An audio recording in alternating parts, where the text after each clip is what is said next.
in Major Mohammad Ali Shah joining us on the broadcast. Major Shah, using civilians as human shield is not a new tactic.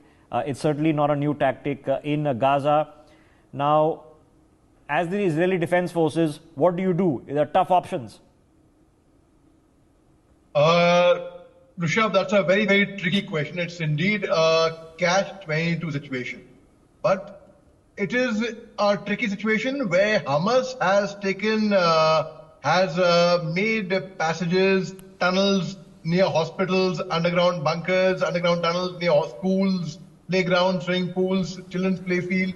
Israeli defense forces are having a very, very tough time. Very, very tough time. And in the collateral damage, there are thousands of children who are suffering, who are being killed. But there is one particular line which I used to always say in the army, that no militant, dead or alive, is worth my soldier's life. So regarding that, yes, it's a tricky, precarious situation. Now, what does the Israeli Defense Forces do? Well, firstly, the Hamas should actually release the hostages with them.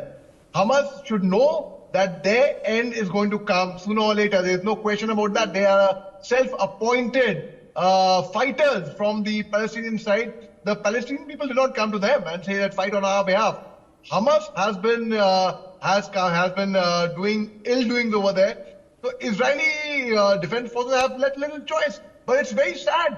It's extremely sad because Israeli defense forces say that, okay, if they are militant hideouts, terrorist hideouts, near the school, the ruling says we should not attack, but if they are, then we should, if they are militant hideouts, then we are allowed to bombard those schools. No, I don't think so. I think one should actually stand for humanity. One should be patient. One should just wait on. One should send your troops in the, why not?